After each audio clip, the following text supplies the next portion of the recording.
Damien Ashford stared at the contract rejection on his desk, the third one this month. At 36, he had built Technova Industries from a garage startup into a multi-billion-dollar empire. His innovations had revolutionized cloud computing and artificial intelligence. Yet here he sat, defeated by something as absurd as his relationship status. The Yamamoto Corporation had explicitly stated their concern about partnering with someone who lacked stability and commitment in his personal life. His assistant knocked softly before entering. "Mr. Ashford, you have that meeting in an hour at the Meridian, the one arranged by your cousin." Damien nodded absently, his mind still processing the implications of losing another major deal. He had sacrificed everything for his company, relationships, friendships, even his relationship with his younger sister. Now that very dedication was costing him opportunities worth hundreds of millions. An unexpected encounter. The Meridian was one of those restaurants where deals were made and power was displayed. Damien arrived early, ordering a scotch while waiting for whoever his cousin had deemed important enough to meet. When Sophia Monroe walked in, she was nothing like he expected. Instead of the polished socialite he had imagined, she wore a simple navy dress and carried a worn leather camera bag over her shoulder. Her dark brown hair was pulled back in a practical ponytail, and her green eyes scanned the room with a photographer's assessing gaze. She approached his table with visible nervousness. "Mr. Ashford, I'm Sophia Monroe. Your cousin Rachel suggested we meet." As she sat down, Damien noticed the calloused fingertips from years of handling camera equipment and a small scar on her wrist. "You're a photographer," he observed. "Photojournalist," she corrected gently. "I document stories that matter, human rights issues, environmental crises, communities in transition. Rachel mentioned you might need someone for business functions." Though she was vague about the specifics, the propysaldamine studied her face, noting the intelligence in her eyes and the directness of her gaze. She looked at him without calculation, without the hunger he typically saw when people learned about his wealth. "I need a wife," he said without preamble. Sophia choked slightly on her water. "Excuse me, not a real wife," he clarified quickly. "A business arrangement. I need someone to accompany me to corporate events, investor meetings, and social gatherings for approximately 1 year. In return, I would compensate you enough to clear any debts and fund your journalism projects for the next 5 years. The silence stretched between them as Sophia processed his words. "Why me? There must be dozens of women in your circle who would agree to this." "That's exactly the problem," Damien replied. "They would expect it to become permanent, or use the connection to advance their own social standing. You're different. You have your own passion and purpose that has nothing to do with climbing society's ladder." Sophia laughed, but there was no humor in it. "You don't know anything about me. How can you be sure I won't fall for the lifestyle and want to make it real?" "The decision because when you walked in here, you looked uncomfortable in this expensive restaurant. You're wearing a dress that's been altered at least twice, and your camera bag is worth more to you than any designer purse could be.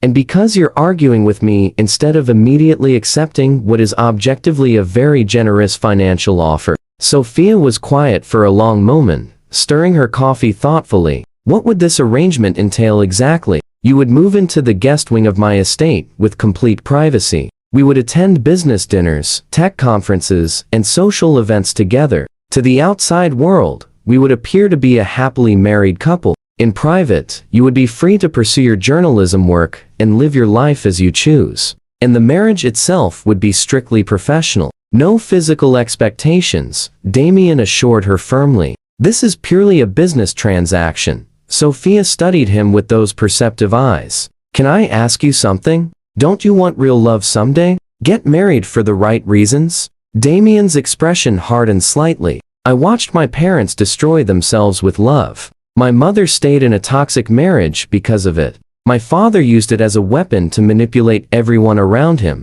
Love makes people irrational and vulnerable. I've built my success on logic and strategy, not emotion."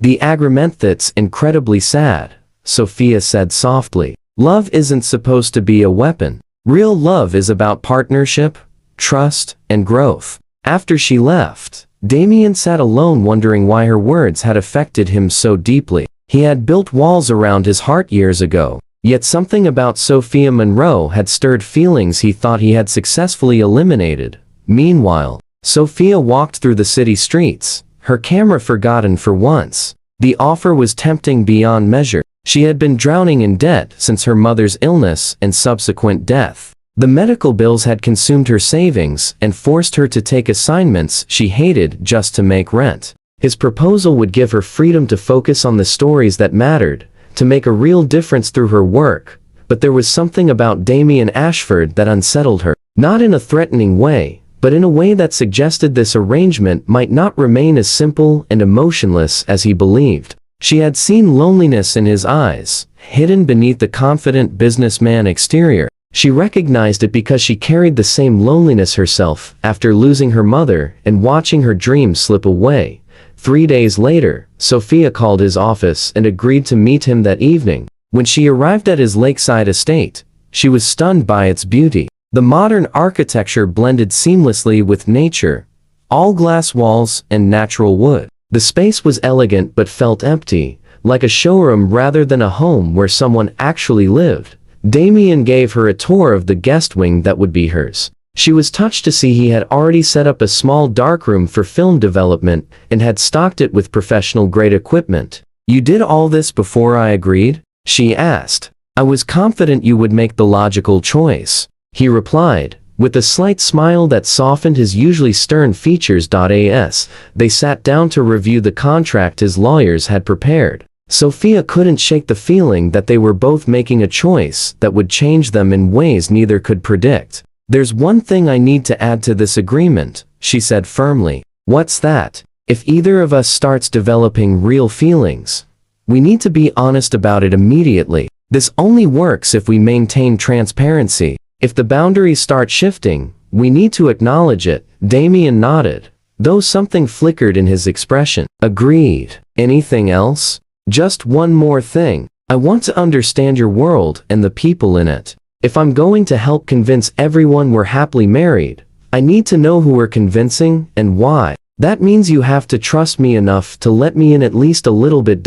As Damien looked at this extraordinary woman who was about to turn his carefully ordered life upside down, he realized his plan to keep everything simple and purely professional was already more complicated than he had anticipated. Sophia Monroe was unlike anyone he had ever met, and he suspected that by the time their year together ended, neither of them would be the same person who signed that contract. "Deal," he said, extending his hand. When Sophia shook it, the contact sent an unexpected current through both of them, a preview of complications yet to come. 3 weeks into their arrangement, Sophia had adapted to a life she never imagined living. Her mornings were spent in the darkroom developing film from her latest documentary project about displaced families. Her evenings transformed her into the polished wife of a tech billionaire. The duality was disorienting, but Sophia found herself enjoying the challenge of inhabiting both worlds. Their first major test had been the Global Tech Summit,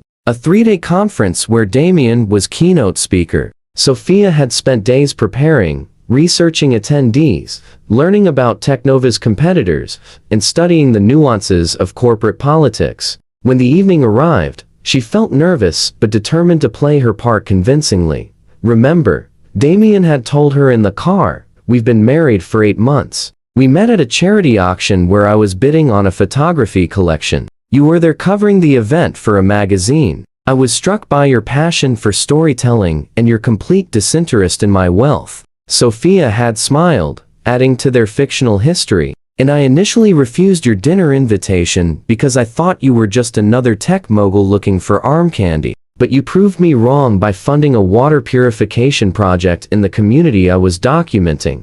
Damien had looked at her with genuine admiration. "You're remarkably good at this. I'm a storyteller. Creating believable narratives is what I do." The summit had been a resounding success. Sophia charmed investors with her authentic warmth and intelligence. When she spoke passionately about using technology to amplify marginalized voices, Damien found himself genuinely captivated by her vision. "Expected Jalasire wife is extraordinary. One of the Japanese investors had told Damien privately, "She understands the human element that many in our industry forget. You have found a true partner." Now, as Sophia edited photographs in her studio, she reflected on how the boundary between performance and reality was eroding. Living with Damien had revealed dimensions to his personality that contradicted his cold businessman persona. He was thoughtful, often leaving articles about photojournalism on her desk. He brought her tea when she worked late.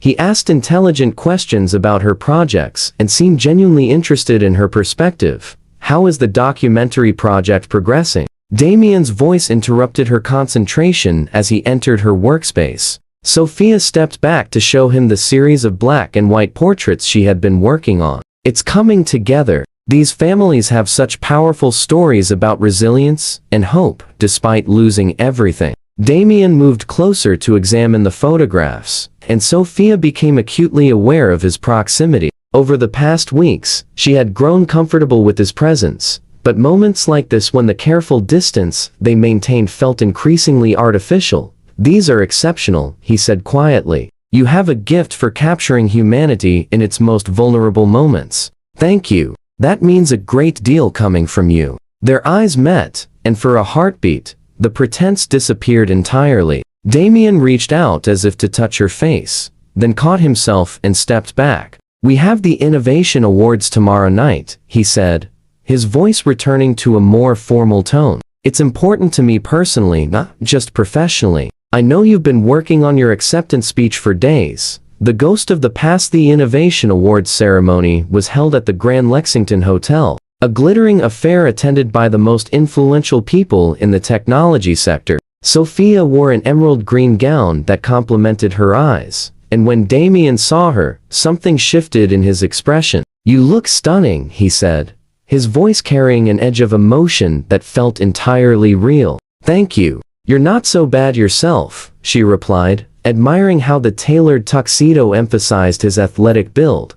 The evening proceeded smoothly until they encountered Vanessa Hartley, Damien's former fiancée. She was a stunning blonde in a crimson dress, radiating confidence and sophistication. "Damien, darling," she purred, approaching their table with calculated grace. "I heard you had gotten married, but I had to see it for myself." Sophia felt Damien tense beside her and noticed how his jaw tightened almost imperceptibly. "Vanessa," he acknowledged coolly. "Sophia, this is Vanessa Hartley." "Vanessa, my wife, Sophia." Vanessa's smile was sharp as she assessed Sophia from head to toe. "How charming. A photojournalist, I heard. Such an interesting career choice. And where did you two meet?" "At a charity auction," Sophia replied smoothly, slipping naturally into their rehearsed narrative. "Damien has quite a philanthropic side that many people don't see." "How surprising." Vanessa's tone dripped with false sweetness.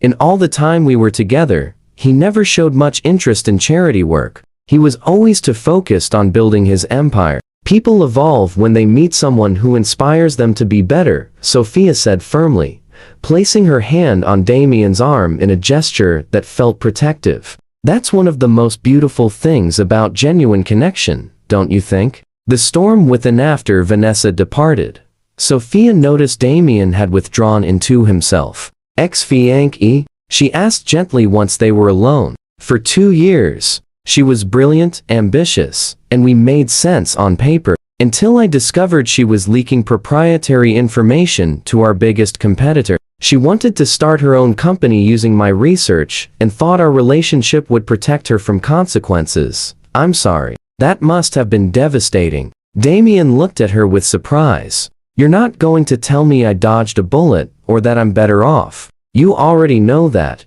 What I'm saying is that being betrayed by someone you trusted enough to plan a future with leaves scars. Those wounds don't heal just because you're objectively better off without that person." Something in Damien's guarded expression crumbled slightly. "How do you always know exactly what to say?" "Because I've been hurt too. I know what it feels like when someone uses your trust against you." When Damien's award was announced, Sophia watched from the audience as he delivered a powerful speech about innovation serving humanity rather than just profit margins. She felt an overwhelming surge of pride that had nothing to do with their arrangement, The breaking point evening concluded with dancing, and as Damien held Sophia in his arms, swaying to the orchestra's music, both felt the electricity that had been building between them for weeks. "This is dangerous," Damien murmured, his lips close to her ear. "What is this? Us? The way I can't stop thinking about you even when you're in the next room.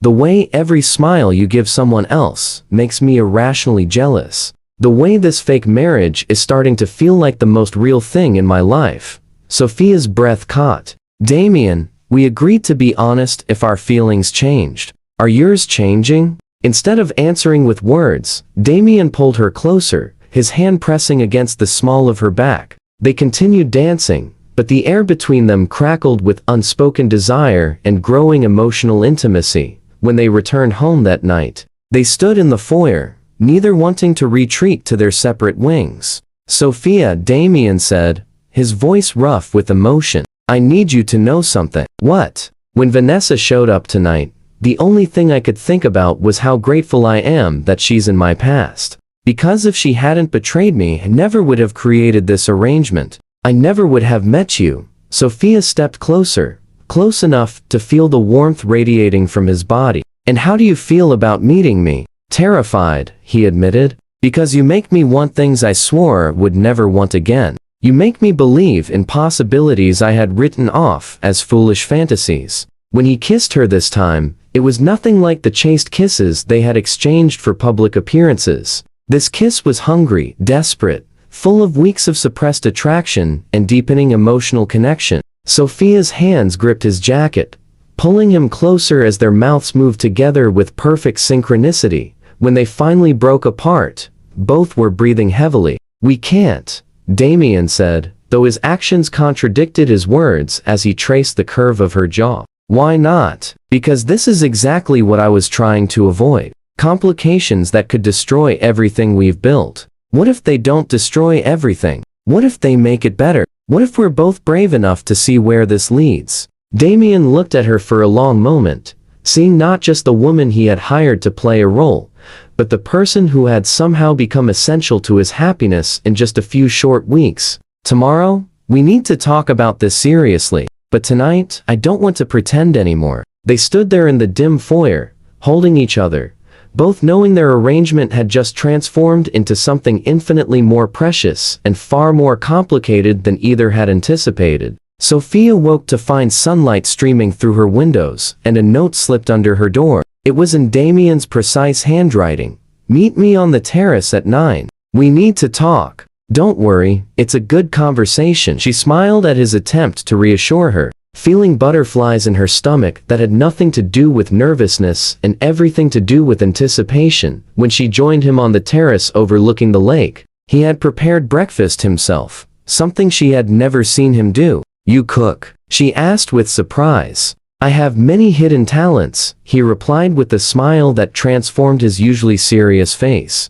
"Sit. We have important things to discuss." As they ate, the morning light dancing on the water below, Damien took her hand. "Last night changed everything," he began. "I know we agreed this was supposed to be purely professional, but I can't pretend anymore. I don't want to pretend. These past weeks with you have been the happiest I've been in years, maybe ever." Sophia squeezed his fingers. "I feel the same way, but we need to be smart about this. What happens when the year ends? What happens to us?" Crisis and clarity. Their conversation was interrupted by Damien's phone ringing urgently. His expression darkened as he listened. When he hung up, his face was pale. "What's wrong?" "There's been a data breach at Technova. Someone leaked our new AI project specifications to the press and our competitors. This could destroy everything I built."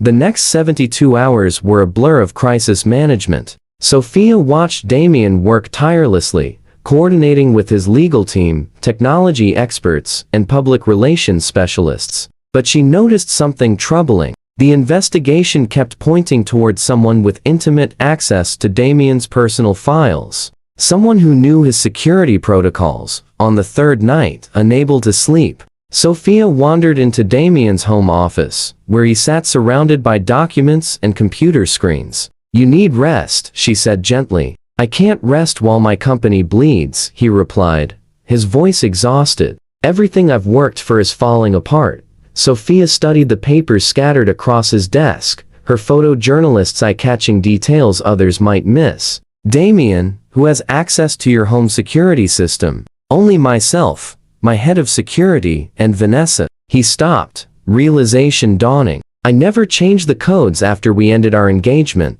Investigating her investigative skills honed through years of photojournalism, Sophia began piecing together a timeline. She cross-referenced the breach timestamps with security camera footage from the estate. What she discovered was damning. Vanessa had been entering the property late at night, using her old access codes, and photographing documents from Damien's home office. But Sophia needed proof that would hold up legally. She set up motion-activated cameras in strategic locations and waited. 2 nights later, Vanessa returned. Sophia's cameras captured everything. Vanessa accessing Damien's files, photographing proprietary documents, and even recorded her phone conversation with the competitor discussing payment for the stolen information. When Sophia presented the evidence to Damien, his face cycled through shock, anger, and finally gratitude. You did this? You caught her? I'm a documentarian.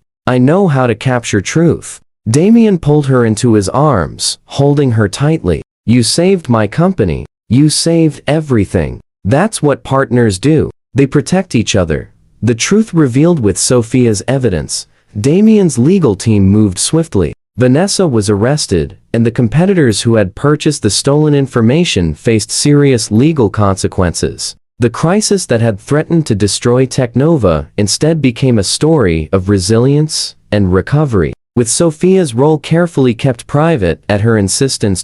In the aftermath, as normalcy returned, Damien found Sophia in her photography studio. She was working on a new series, abstract images that seemed to capture emotion in visual form. We need to talk about us, he said, settling into the chair beside her workstation. I know the contract says we have 8 more months, but I can't do this anymore. Sophia's heart sank. You want to end the arrangement? No, he said quickly, taking her hands. I want to make it real. I want to tear up that contract and start over. Not as employer and employee, not as 2 people playing roles, but as 2 people who have fallen completely in love with each other. Tears filled Sophia's eyes. You love me? I'm completely, irrevocably in love with you, Sophia Monroe. You've shown me that love doesn't have to be a weapon or a weakness. With the right person, love is the greatest strength we can have. You saved my company, but more importantly, you saved me from a life of emotional isolation I didn't even realize was killing me. The new beginning. Sophia threw her arms around his neck. I love you too. I think I started falling for you the moment you set up that darkroom before I even agreed to your proposal. That small gesture of understanding showed me who you really are beneath the corporate armor. Damien kissed her deeply, pouring all his emotion into the connection. When they finally broke apart, he reached into his pocket and pulled out a small velvet box. I know we're already technically married on paper, but this time, I want to do it right. Sophia Monroe, will you marry me for real? Not because of a business arrangement, not to save my reputation, but because I choose you and want to spend the rest of my life with you. He opened the box to reveal a stunning ring with an emerald center stone surrounded by diamonds. Yes, Sophia whispered, tears streaming down her face. Yes, 1,000 times yes. As he slipped the ring onto her finger, replacing the simple band from their contract marriage, both felt the weight of their journey from strangers to partners to lovers. That evening, they called their closest friends and family to share the news of their real engagement. Damien's sister cried with joy, having watched her brother finally let someone past his defenses. 6 months later, the wedding took place at sunset on the terrace overlooking the lake where they had shared so many important conversations. It was intimate, just 50 guests who truly mattered to them. Sophia wore a dress she had chosen because it made her feel beautiful, not because it served a purpose. As she walked down the aisle toward Damien, she thought about the incredible journey that had brought them here. What had started as a desperate business arrangement had become the greatest love story either had imagined possible. They had found in each other not just passion and attraction, but true partnership, understanding, and the kind of deep connection that transforms two separate lives into one shared adventure. When the officiant asked if they took each other as husband and wife, their answers came from the depths of their hearts. "I do," Damien said, his voice strong and certain. "For love, for real, forever." "I do," Sophia whispered, joy radiating from her. "For love, for partnership, for always. As they sealed their vows with a kiss, both knew they had found something far more valuable than any business deal or financial security. They had found their perfect match, their safe harbor, their home. The young woman who had walked into that restaurant months ago seeking financial stability had found something infinitely more precious. The man who had believed love was a weakness had discovered it was actually his greatest strength. Their marriage of convenience had become the most inconvenient thing either had ever experienced, disrupting all their careful plans and well-ordered lives. And neither would trade it for anything in the world. Sometimes the best love stories begin with the most unexpected proposals. Sometimes what we think we need is nothing compared to what we actually find. And sometimes, the walls we build to protect our hearts become the very prisons from which love sets us free. As Damien and Sophia danced under the stars, surrounded by people who love them, they both silently thanked whatever force of fate had brought them together. Their story had taught them that taking risks on love, even when terrified, even when it seems illogical, is the bravest and most rewarding choice anyone can make. In the end, defending his pride had led Damien to the one person who could steal his heart completely, and in doing so, had given him the greatest gift imaginable, a love worth every vulnerability, every fear, every leap of faith.